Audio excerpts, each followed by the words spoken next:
Here I am.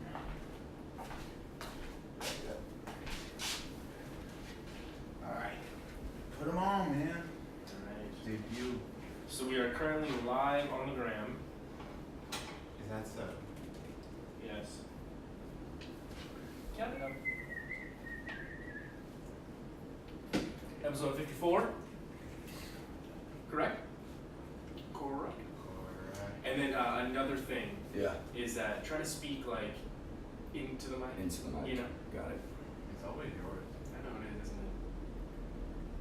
Because like, I know that a lot of people when they're like, if I ask you a question, natural reaction is to like turn. Yeah, turn away. As you can hear like just the difference between like me turning my head. Oh yeah. Yeah. So like try to So it's okay not to look at us. Yeah, it's Just totally look cool. stare there. I'm ugly anyway. So Just look at us when we're like asking you a question or something, and just you'll notice the audio difference too. Because Yeah. if you're directly inputting it, then You'll feel it. Yeah. Cool. yeah, don't be afraid just to get all up in it. You know, Yeah. I know a lot of people are like, oh no, and even this, like you can hear. Yeah. Like if I'm like, Up close. Yeah. For So sure. don't be shy. Cool. Be shy. We're ready to cut it. What's happening? Episode 54, Nothing Lose Podcast. 54. I'm Tony, I'm Joey. joined with And this is Brad. Who's Brad? Brad. Yeah, my name's Brad. I'm born and raised in San Diego. I live with my mom and my grandmother. I got a deaf puppy. And that is a little bit about me.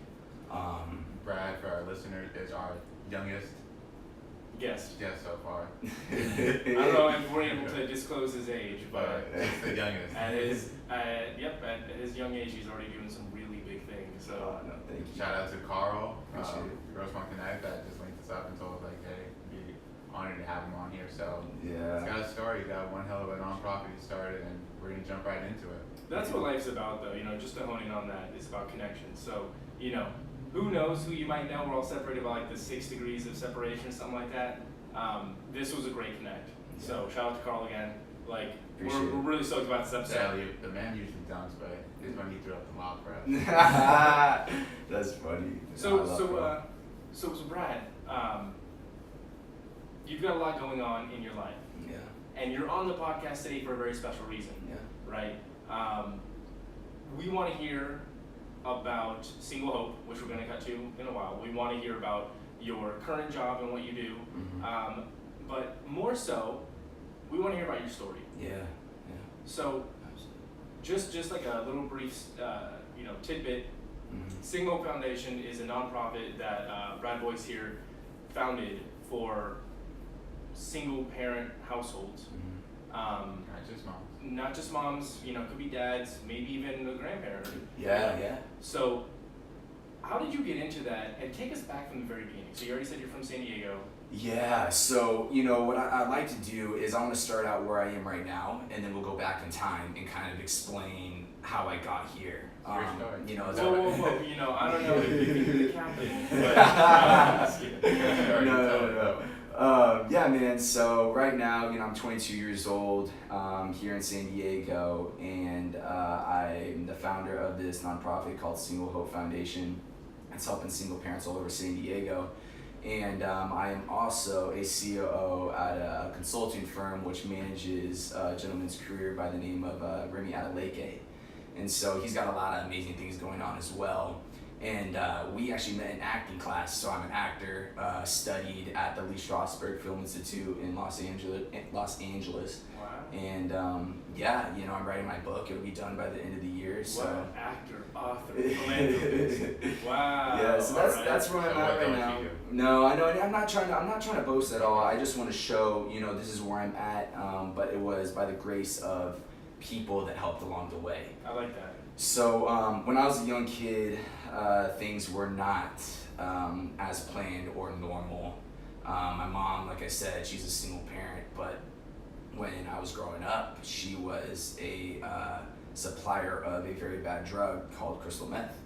And she actually sold that out of our one-bedroom apartment. And that was my life. My life was surrounded by that. She kind of made everything back in the bedroom, and people would come to the door, knock, and that was somebody coming to buy. And so I would see these people come in and out the doors all day long of buying drugs and all these different things. And, you know, I was young, but I could still understand what's going on, and I knew something wasn't right. But At what age? this would have been at 5 years old. So, and it lasted, you know, for years after that. But you just could see the sadness and the sorrow and the confusion of these individuals coming in the house. But I can't blame my mom for it. I absolutely cannot blame my mom for it, because she was trying to provide financial stability for myself and her, you know, to put food on the table, clothes on my back, different things like that. And yeah, man, one day we heard a knock on the door, and it wasn't the normal, you know, I'm here to get some drugs kind of knock, and it was undercover cops, and they busted in the house. I ran back to my mom's room, and she had the drugs, obviously, like I said, in her room. She panicked, stuffed everything in my pants. No. So, you know, here I am, 5, 6 years old, with some pockets full of drugs, and you know, they raided the house, went through everything. I mean, couches, beds, cabinets, opened everything all over the floor. And at that time, I watched my mother walk out of the house, and she was going to jail in handcuffs. Dad is not in the picture because he was involved with drugs and alcohol as well. And so I sat there, you know, what are we gonna do with Brad? And my dad actually showed up on his bike, like a bicycle. Like a bicycle? Like a bicycle to come pick me up. And the cops looked at him and was like, no, that ain't happening, obviously. You know, taking this kid on a bike. And my grandmother showed up, and my grandma lives here in San Diego as well, and she's actually the person that, you know, that I'm with all the time. Absolutely amazing lady. But she took me home, and she knew what was going on with my mom, but not to this extent. And she knew my mom was going to jail. So she went, took me home, got everything ready, gave me some food, and she took off my clothes to wash them. And you still had, so the cops cut up your couch, yeah, overturned your bed, Took all the money. took all the, you know, but they didn't check your pockets. they didn't check me. They didn't check me. You're not even check a 6-year-old. They didn't check, yeah, you know, and I mean, this was years ago. I think, you know, probably right now they might check the kids because people are a little, you know, more clever, I guess. I don't know, but. So what did Grandma do with drugs? Yeah, Grandma found all of them on me, and she panicked, had no clue what to do. She got rid of it, obviously. Like flushed it? Yeah, I think she flushed it. I'm not exactly sure what she did. I think it was more of. Did she ask you, like, hey, why do you have these? Or Oh, no. I I think she had that look, you know, like I said, I'm young, right? But I remember this from, you know, my mom telling me all these different things, and I think it was like the, oh crap, don't look, Brad, let me get rid of these, and just shut your eyes kind of thing. That's some real shit. That's some real stuff, 6 years man. old. At 6 years old. And so, you know, I'll cut it up a little bit shorter, but my mom eventually got out of jail, and she completely changed her life, man. Like, a complete, just full turnover. She just went through an amazing transition. How much time did you do? She was in there, I think, since they couldn't find anything, I think she was only in there for like maybe weeks or something. One of our family members bailed her out. But yeah, something on those terms, and Right, so they caught her like just having the drugs. They So- didn't catch her in the act of selling. yeah, so they Well, had then no you real- didn't find the drugs, so it would have been like, you know, suspicion of selling narcotics. Exactly. There wasn't too much evidence to actually, you know, charge her with stuff, but She was probably like a small fish too, right? Like she wasn't, you know, cooking it up in the damn. exactly. If she has enough just to stuff his pockets, you know, it's not. Yeah, it wasn't too much, you know, but I mean, people all around San Diego, like, they just knew, like, that, you know, that's where it was.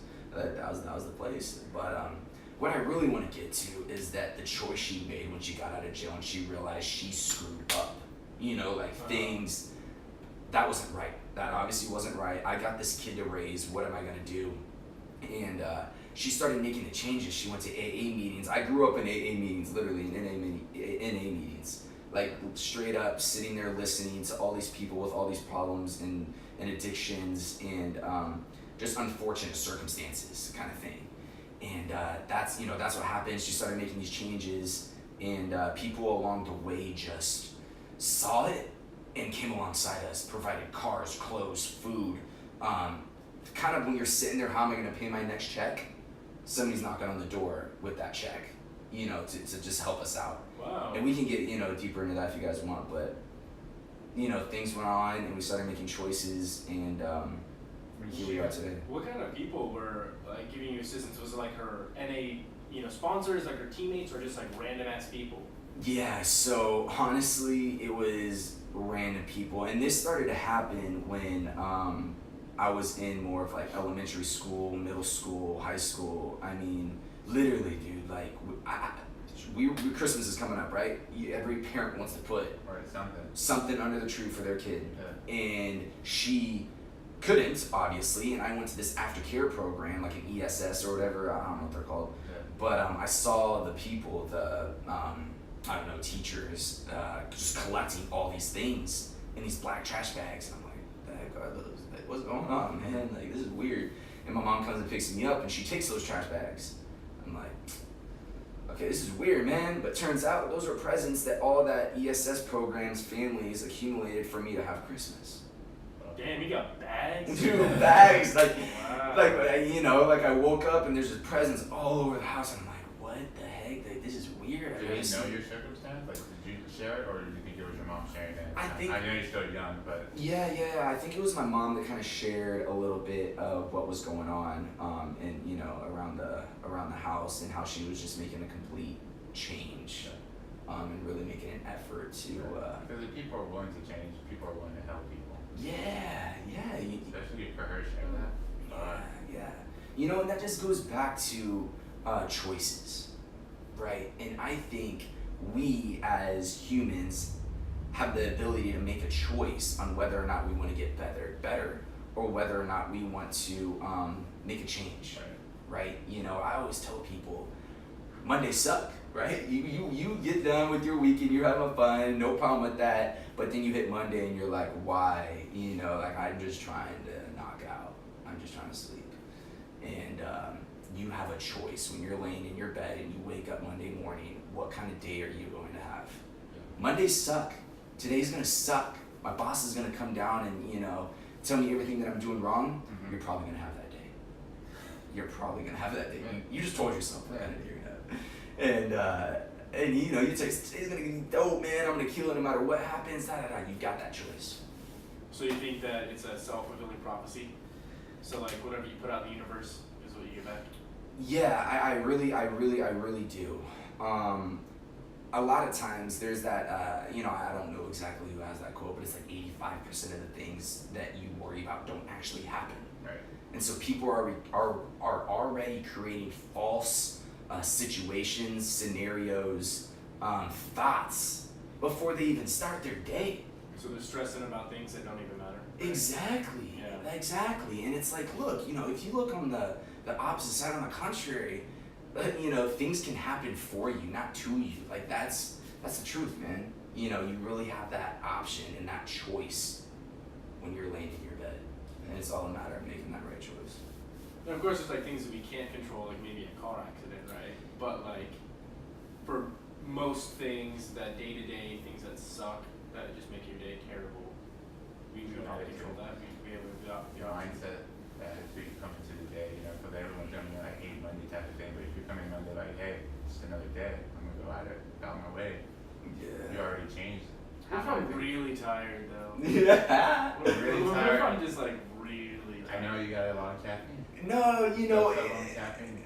Yeah, exactly. The caffeine can help, different things like that. But I think it's really a matter of knowing who you are as a person, okay? And like, your strengths and weaknesses. And if you're tired and you're just like, dude, like, I'm really tired right now, and you have the capability of going into work a little bit late, bosses is gonna like take you down, then cool, chill for a little bit, get your body right, get your mind right, and then walk out the door.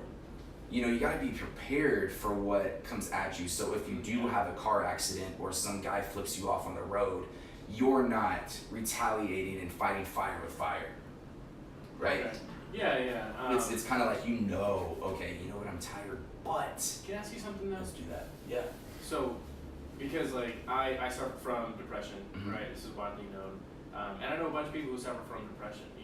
So like sometimes I can't control that Monday feeling. Yeah.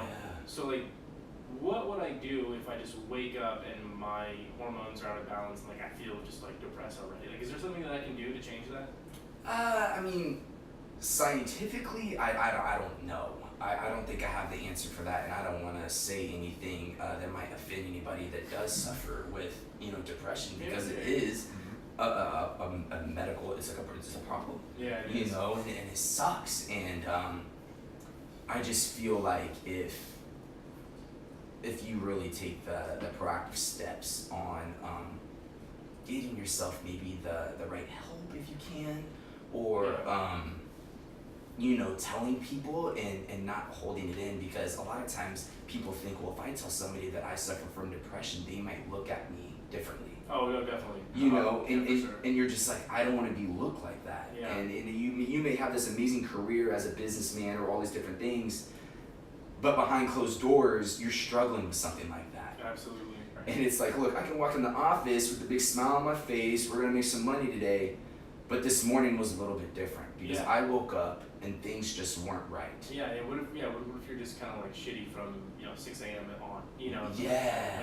Yeah. So, like I said, I don't have the right answer for that, but how about the other way? As a friend, how do I help Joey, or how do I help somebody that has depression like that? I think. How would you attack it that way? Just you. Like, obviously, this is just your opinion. Yeah. Okay, my opinion, I would say creating the right environment. If you two live in the same apartment, right, and he suffers from something like that, maybe the night before, and maybe something happened over the weekend, right, and that could affect his Monday. Create that environment where he wakes up on Monday with a little bit more juice in him, right? A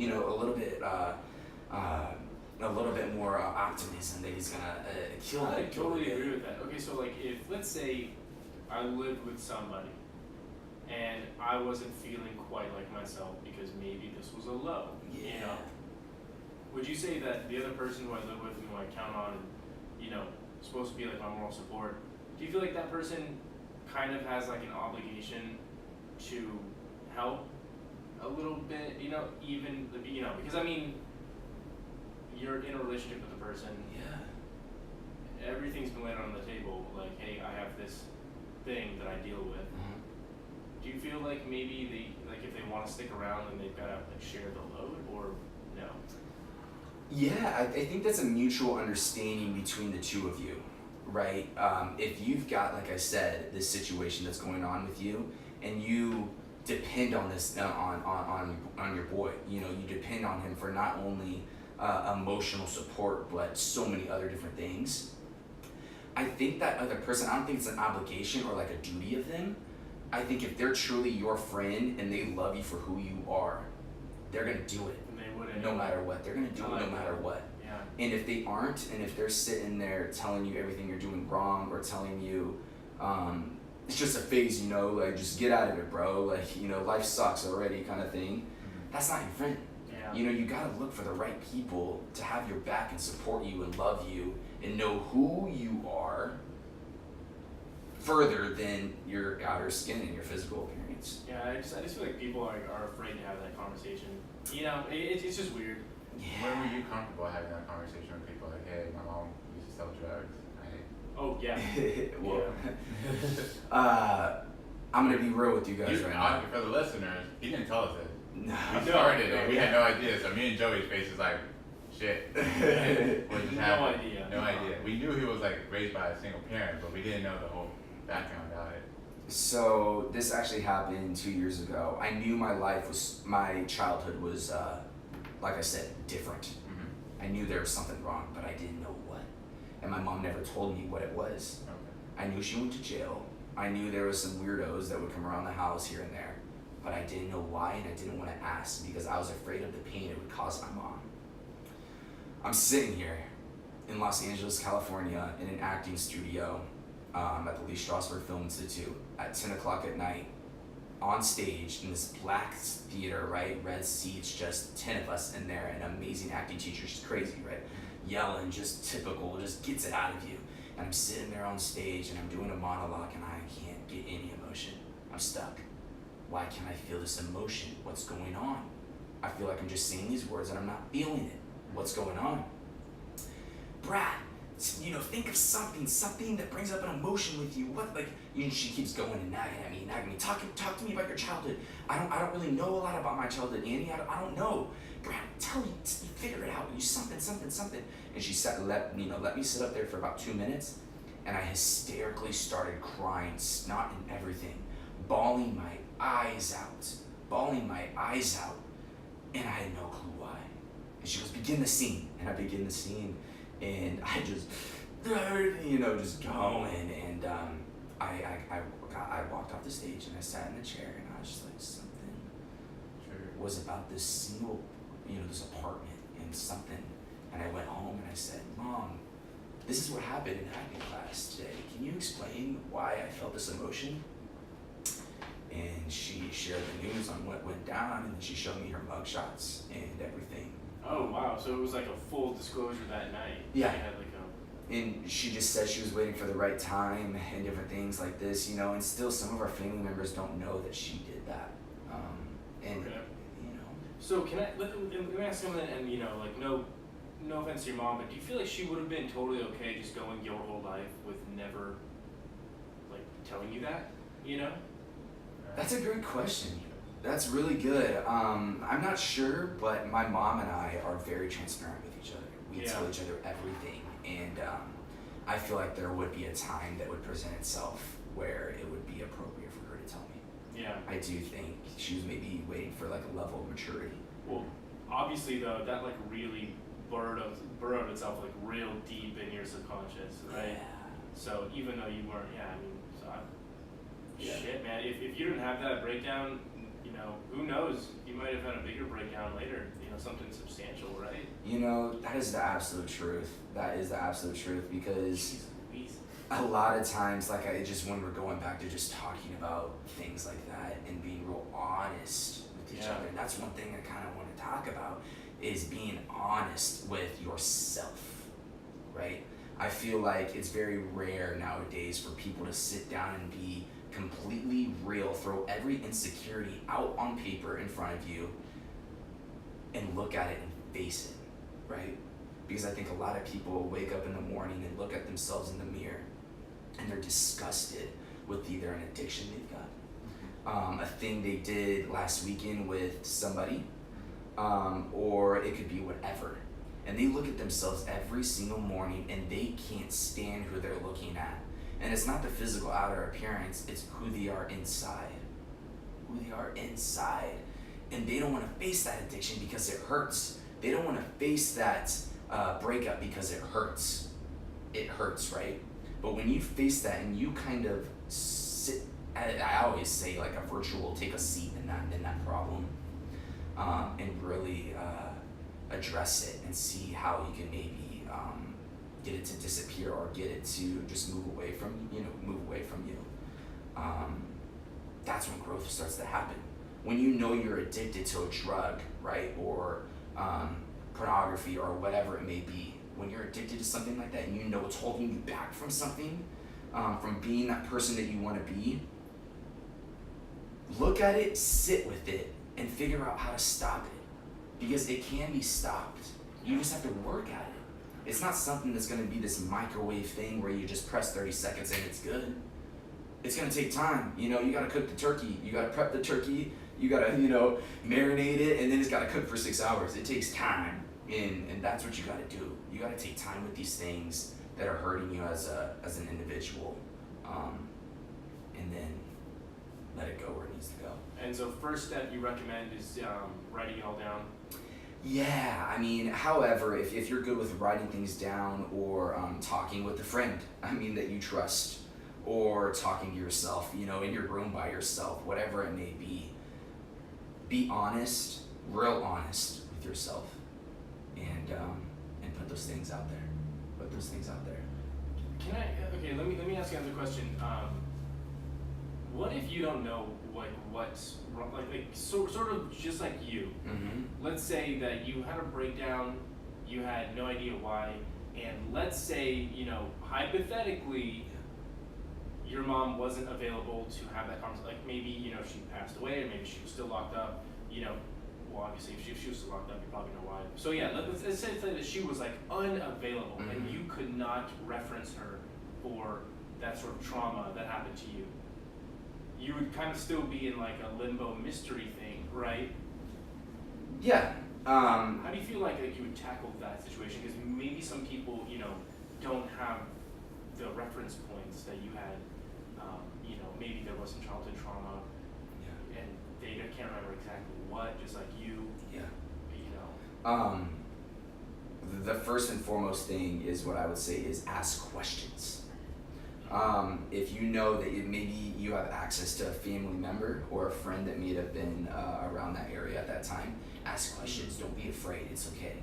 It's okay to ask questions and to see maybe if you can kind of crack that code, that there's something out there that needs to be cracked, but you're not sure what it is. Yeah, exactly. Ask questions, and then once you start to make some way with it, get some help, some emotional help. Maybe it'd be a therapist or anybody, honestly, that you like. I keep going back that who you trust, and really try to bring those people around you. And it's always like three's better than one, right? Yeah. Get that team with you and start to crack that, and it's gonna hurt. It's going to hurt. These things suck. It sucks doing that.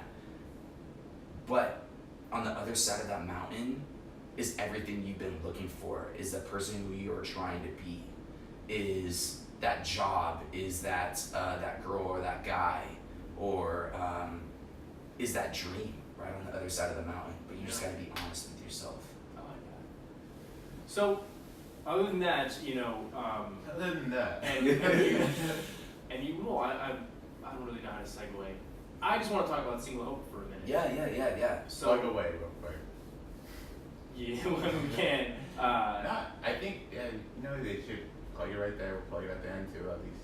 Okay. Yeah, repetitively. Single Hope Foundation or your personal IG or Facebook, can you give us some plugs, like just some handles right now? Yeah. So you can find Single Hope out on Single Hope Foundation on Instagram, Single Hope Foundation on Facebook, and if anybody wants to visit the website, singlehopefoundation.com. In a nutshell, what is Single Hope Foundation? Yep. So Single Hope is assisting families all over the San Diego. So what we do is we go in there, we capture their story, let them tell their story right then and there, but we've done our due diligence on what they need right then and there. So at the end of them telling their story, we present them with what they need. We just got a family car. Crap. Yeah, we. I need a car. A car. Food. Put this girl through college, and different things like that, just to really give these single parents, mother, father, grandmother, uncle. Go on the website, listeners. You don't have. I'm not trying to pitch it or anything, but go on the website, the homepage.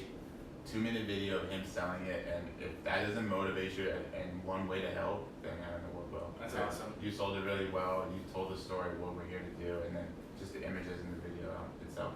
How can people apply for that? Thank you. Yeah. So at the bottom of every single page on the website, there's a form you can fill out. Okay. And you can also send an email to Single Hope 3 Foundation. There's 3 methods. No, it's singlehopefoundation@gmail.com. Just shoot me an email and I'll take care of you. And like I said, whether it be financially, whether a dollar, whatever's on your heart, it's all good.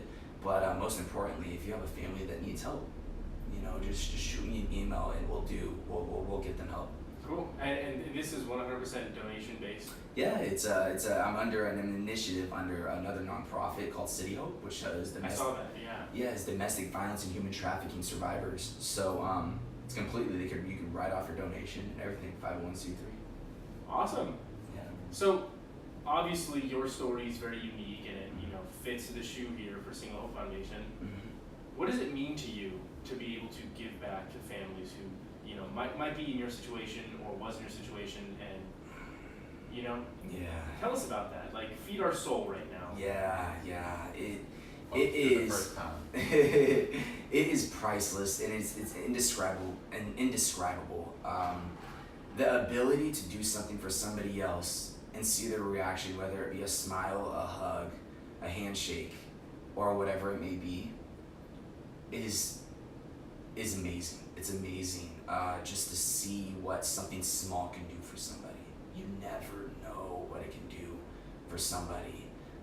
This Christmas, the best gift that I received was a phone call from this mom of 3 daughters. We took her out on a shopping spree, and she called me. I didn't really know who the number was. Long story short, I hear girls screaming in the background. I don't know what's going on. The girls just woke up and saw their presents. Oh. And that's from the help of people, around San Diego. So I'm gonna ask you. Yeah. Did you cry on the first time you helped somebody? I did, because the first time that I helped somebody was somebody that was very personal to me, and we had a lot of history behind that, and so it was cool being able to give back and help them out.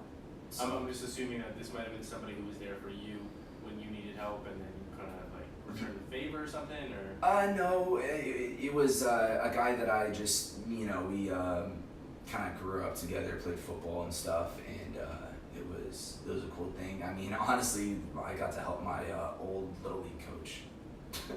Like, it's crazy, man. And this is something that, I do on my free time because I'm passionate about it. So where do you find the time for this? For those people out there working 40 hours and Yeah, trying to do man. some hobbies like this, and you're For You change. people whose only excuse to not helping out more is because I have a full-time job.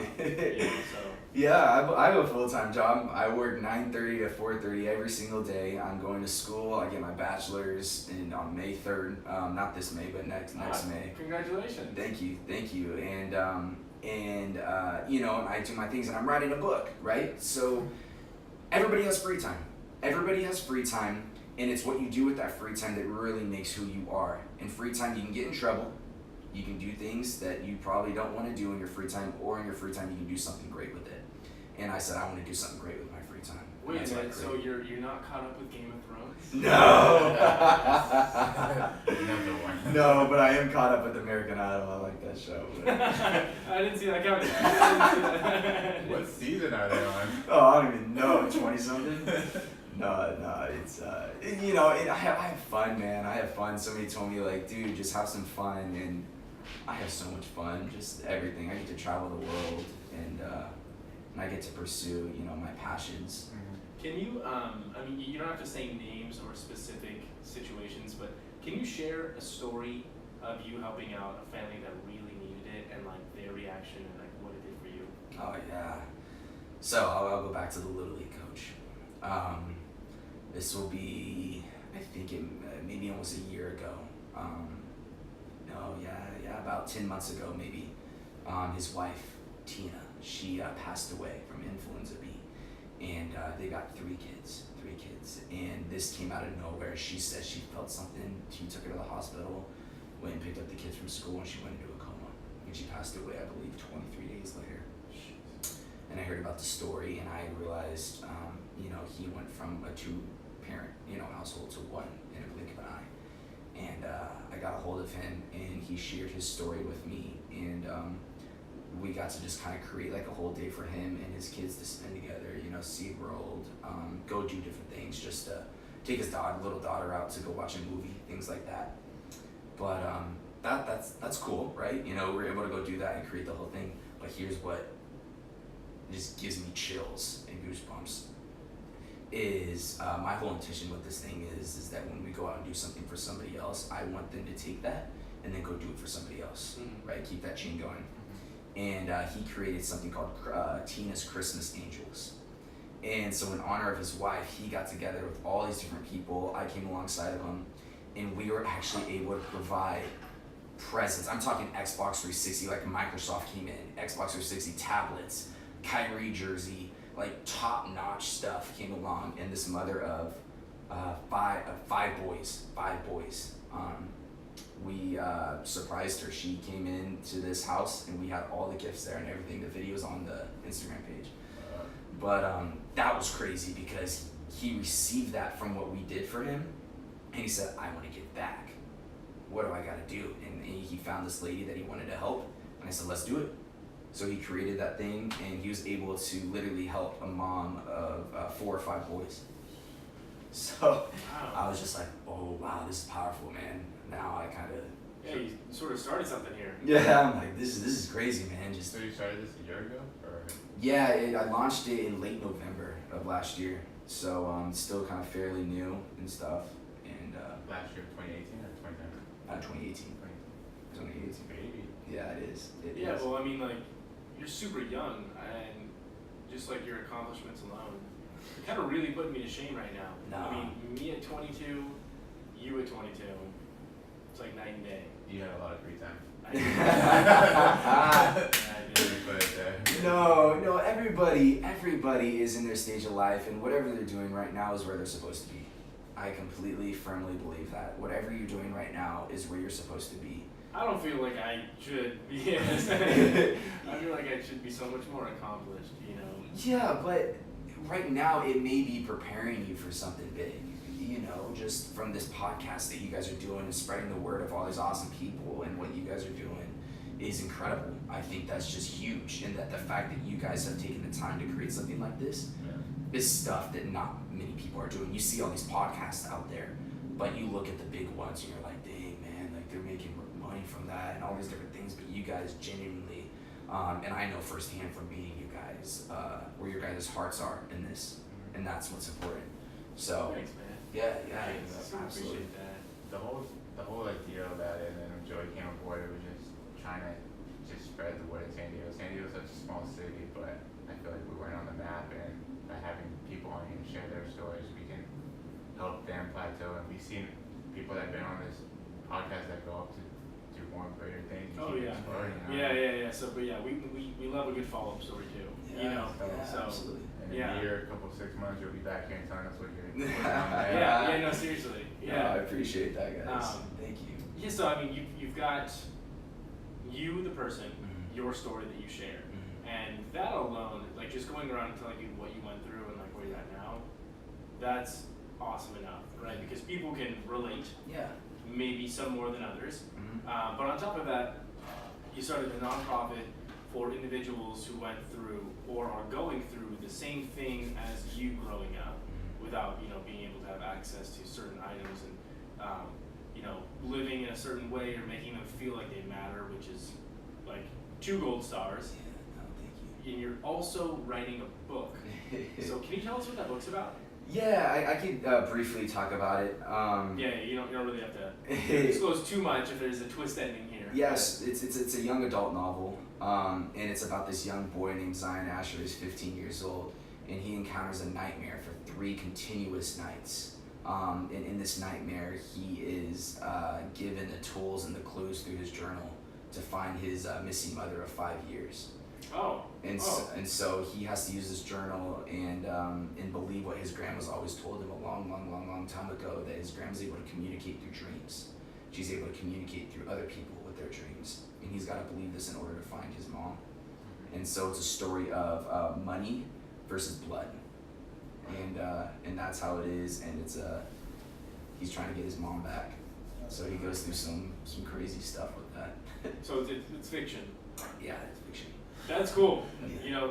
There's nothing like a good old-fashioned story. Like I read a lot of philosophy books and stuff like that. Like those get really boring. Yeah. But It's I share the idea with a few other people that are in the business, and it's kind of similar to on the terms of like Stranger Things, maybe Right. something on those terms. But I think is that C. Blanche? Is that Carl? yeah. He says what's up. Hey, there you go. That's my boy. Hey, Carl. Man, we go way back.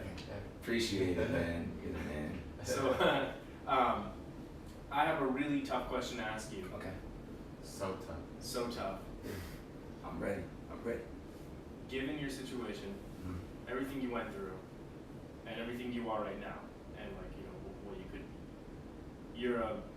you seem to be doing super well for yourself. You're young. You got the whole world ahead of you. Let me ask you something. Why do you care?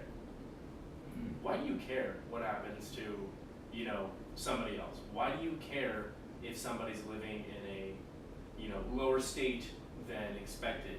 Why do you care? Welcome to Nothing But Podcast. Yeah, that's good. You could be doing so many other things with you could be, hitting up girls and going to PB, and you could be, tricking out your car. You could be, hitting the gym 4 times a day. Living your best life. Living your best life. Yeah. Why do you care? Why does it mean so much to you? I think we as humans have the ability to be great, right? And that's very surface level when I say that. We as humans have the ability to do anything that we want. Anything that we want. And when we are given the tools, or maybe when we hear somebody say something, or when maybe we see somebody doing something, it may inspire that person to go out there and be the best version of themselves. I'm in a crisis to be the best version of myself every single day. Each day I wake up, I want to be better than I was before, right? And I care so much because I know what I went through as a kid and what I still go through. And that's nothing compared to what some of these people are going through. Yeah. That is nothing compared to what, and I just want people to access their full potential. I want people to learn to love one another. I want people to put themselves aside and say, how can I help the person in front of me? How can I make them a better person? I believe success, for me, is how many people I can help succeed around me. And if I can help, make a group of people around me succeed, then I've succeeded. That's success. When I see my buddy or my family member succeed at what they want to do, I've succeeded. Nice. So. That's why you care. That's why you care. Yep. That's why you care. And I do it for my mom because she's my number one. Shout out. My mom is also my number one. I have a super close relationship with my mom. Yeah. So. There's nothing like you. I totally feel you. My grandparents passed away when I was young, so I didn't have a grandma like you. But I'm sure if I did, then that would have been cool too. Yeah. Number 2. Yeah, she would have been my number 2. Yeah. Yeah. What did your mom tell you about this? So you started this at you're 21. What does your mom She say? told you the year before what happened with her, and then the year later you started a nonprofit to help people in the same circumstances or around the same thing. Does she sort of take it personally? Because, like, she kind of was like the cause of a lot of your troubles. Yeah. So was she like, oh wow, like I put him through that, like, oh, or was she like, I'm so proud of him? Yeah, she is, I think, very proud of me. And we did have that conversation because that's very, transparent of what, for what I'm talking about and what we went through. But at first she was like, people don't know this about me, people, all these different things, don't understand, why I did this, it's gonna make me look bad. But this is what you said, people connect with these things. And when people are able or comfortable enough to share these sensitive topics, it could save a life. Yeah. It could save a life when you're being transparent and you share what you've gone through or any situation. But she's so proud of me, and she's my why. I mean, that's why I wake up and do what I do. That's why I push so hard, because one day she's never gonna have to work again, and I'm gonna take care of her. Yeah, I think that's goes for everybody. The reason why we work so hard at our jobs is we can provide a better life for our parents. Yeah. Yeah. I know like it's really my main motivator. That and getting a yard with a bunch of dogs. Yeah. But, Oh, that's awesome. I just want to give back to my mom as much as she's given me. And I know that Tony does the same damn thing. Yeah. So. Yeah, so that totally resonates with us. Yeah, it's funny because when we're younger, I hated my mom. It's like, Mom, why are you telling me to? Why are you grounding me? Why are you spanking me? Why are you doing all these things? But it's for a reason, because they, they're not there necessarily to be our best friend. They're our mom. We obey our parents. Preach, or else you're gonna end up with somebody like Kris Jenner. Exactly. It's just you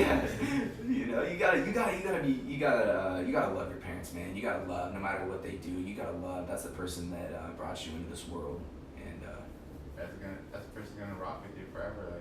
For sure. Friends come and go, significant others come and go, but your Facts. Edgar says Celtics 2019 champs. What is that? Oh. They're probably winning right now. Oh, are they? I think Fucking Edgar. Tired. But what else? What do you do for fun? I mean, There you I go. know that like saving souls is fun and No, you know, yeah. but like, what about Brad as like a person? You know, For sure. we just brought up basketball. Obviously, we're basketball fans. Yeah. You know, you said you played t-ball and you played football and Yeah, Little yeah, League and all this stuff. So, you know, all that's great. Being Superman is great. Saturday night, What Saturday about- afternoon. yeah, You're what- done. Everything's already. You got lined What up about every week. Clark Kent? You Yeah, know, like no, Superman no. is awesome, but what about you know Brad Kent over here? Nah, you know, so when you talk about like gym, I love working out. I have a big passion for fitness. I love that. I will work out all the time.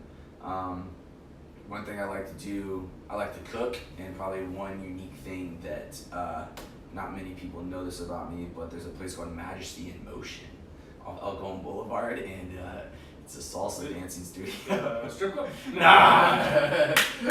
No, it's a salsa dancing studio, and so I just go there and like just learn how to like salsa dance because I like it.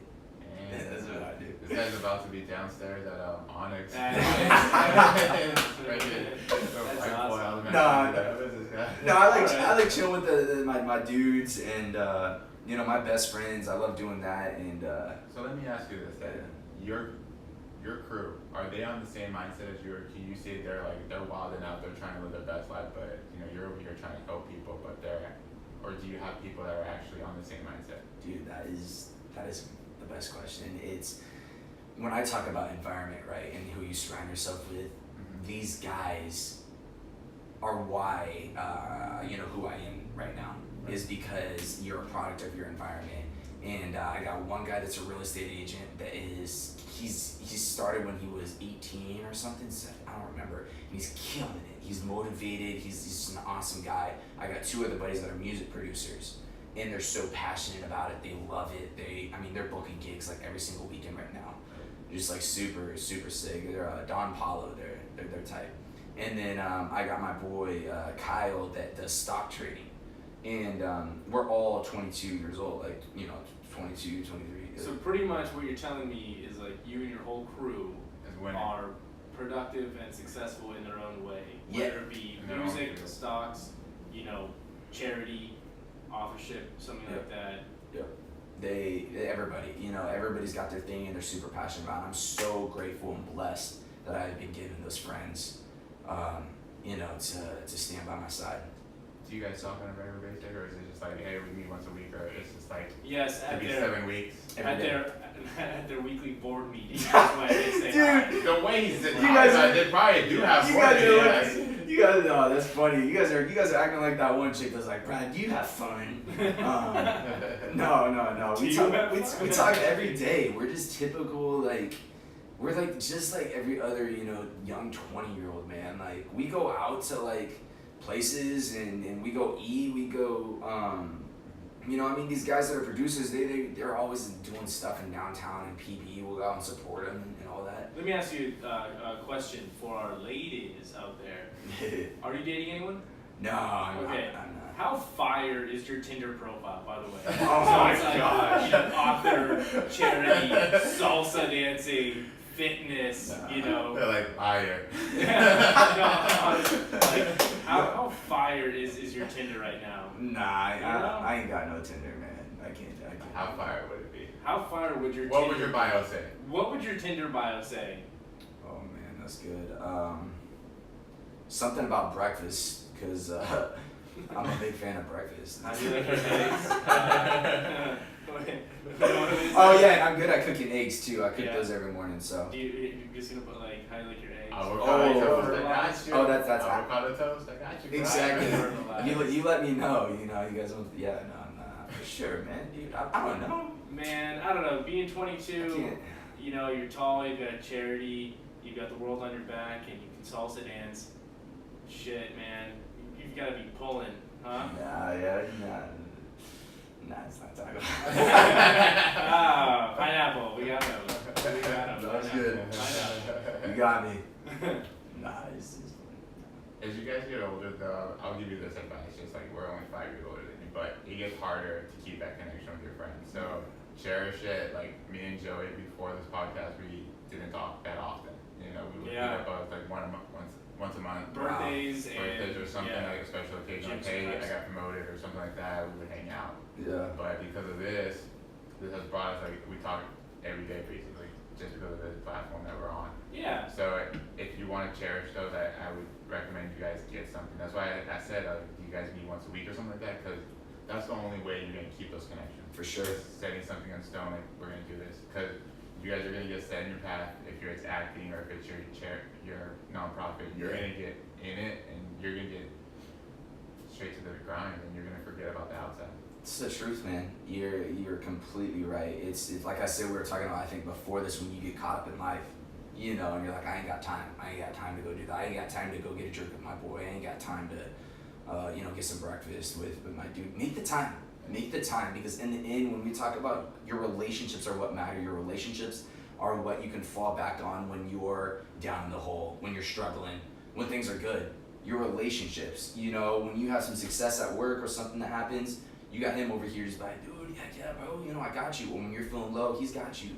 You know, depend on your friends. Like that's what you gotta do. So that's so true, man.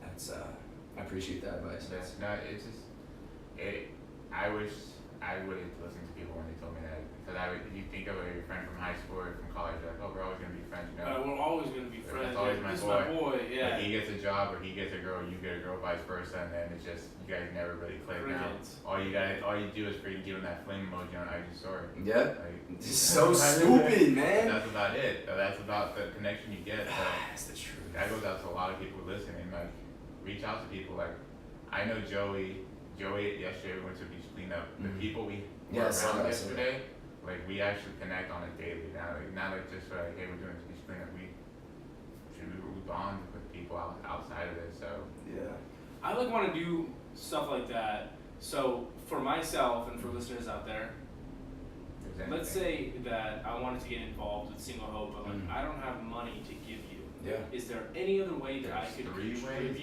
Yeah, there's 3 ways. Well, then plug away. No. So this year, you know, like yesterday, we just did a dinner with Remy out of Lake, and we had 3 kids that are going through stuff at school right now, and we were just teaching them how to be like better leaders in the community, what it looks like to listen to your parents. They're 12 years old.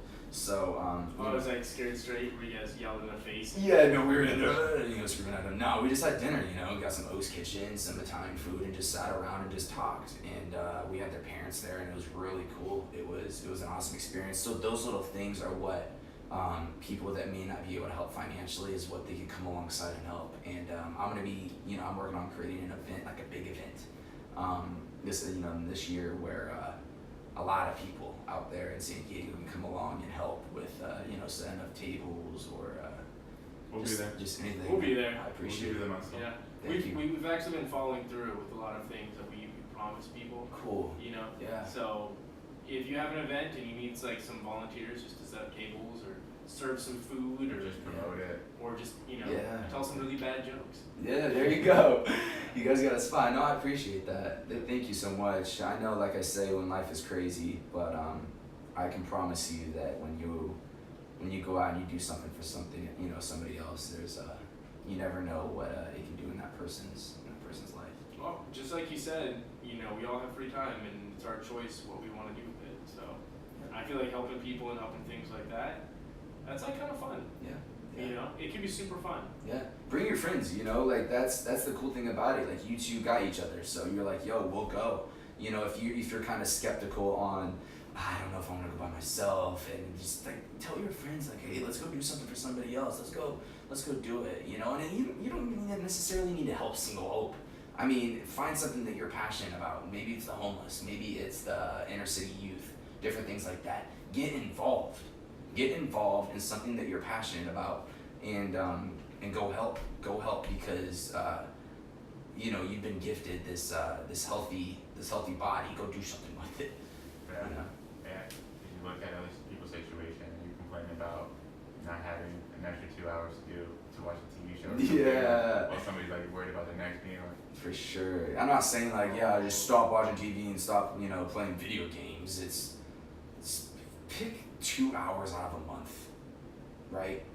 It gets that simple. Start there, or, maybe an hour out of the month, and be like, this hour is designated for whatever it may be. You know what else too? And like this is just a side bit, but do you know how many people I've known who've met the love of their life when they're like volunteering or doing like some community work? Yeah. Like a lot. Yeah, it's like, oh, like where did you guys meet? Oh, like we met at a beach cleanup, or like, oh, we met at some, the kennel club for dogs at an adoption event. People with the same mindset. Yeah. I think just like people who just like give a shit, Yeah, exactly. because you can have a Tinder like Brad does not, and you would see all these airheads. Hey, you want to make them one? No. My buddies have already tried. Don't even. They straight up at. Put No. the English podcast email on it. Inquiries here. That's such a good point that you just brought up. I actually just made a video on my Instagram, my personal account, about what it means to do something for somebody else. And there's this thing called altruism, right? And it's like this euphoric feeling that you receive. It's that high feeling that you get when you do something for somebody else. And the advice that I was given a long time ago was I had no clue what I wanted to do. And they're like, go serve humanity, go do something for somebody else. So like a beach cleanup or different things like that. A lot of times it's like proven that people actually discover their spouse or they discover what they want to do in life. Obviously, may not completely, not related to like charity or anything, but you realize, you know what, I'm really good at selling things. I should go be a salesman. An eye opener. Yeah, so it's like when you feel like you're so focused trying to figure out what you want to do, what am I going to do, you're looking through books, try setting those aside for a second and go volunteer somewhere, and you just never know. Can I ask you a dumb question? Nothing's known. Are you religious? I am. Okay. Yeah. Okay, because like a lot of the things that you say are very reminiscent of like things that are sort of taught with the doctrine. Like what you said right now, when you don't know what to do, just try serving. Yeah. Serving humanity. Mm-hmm. I feel like I've heard that like maybe on a scripture or something that when you're lost, then the best thing for you to do is to like serve your fellow man, and then you'll find your way. Yeah. And there's so many different ways to like find what you want to do or whatever. But for me, with I'm a person of faith, and I'm a Christian, and I really try to look at my life and figure out how I got here, and I couldn't figure it out. I was like, that doesn't make sense. I can't figure out the reason. I'm not even kidding. I had papers all over my desk trying to figure out how I got to where I am today, and I couldn't figure it out. And I knew it had to have been something else that got me to where I am, and that's kind of how why I'm a Christian, and that's what it is, and that's what the Bible teaches, is just serving and being in love. So I think a lot of people forget that. Yeah. That like to be godly, like you can't act like a god. You have to act like a servant. Yeah, and people, in any religion, right? Any religion, people get scared because when that word religion pops up, they immediately put that wall up or different things like that. But in reality, for me, I don't follow religion. It's not a religion for me. It's a relationship with somebody that is much higher than me, that I can count on all the time, and somebody that I can talk to when I'm at my lowest of lows. And when you feel like things aren't going right, and you feel like you're at the bottom of the barrel or you're hitting rock bottom, call out to God. That's the best advice that I can give. No matter what, and no offense to anybody that isn't related to religion or anything. It's just, you asked me the questions. So I'm just answering them. No, there's like I'm not one to like push it down someone's. Gullet. We're not. And plus, I guess like to me, I'm not very religious myself, but I can see where a lot of like good things come from a lot of the teachings. Like if you listen to scripture, stuff like that, helping out people, respecting your neighbor, looking out after one another. Like these are all basic human things that some people just don't get. Yeah. You Yeah. know? That's the So, truth, man. Absolutely, you know, if that's like your motivator, like your main motivator, your main way, by all means, you know, I mean, it's better than Yeah. Better stuff. Yeah, you know, people are,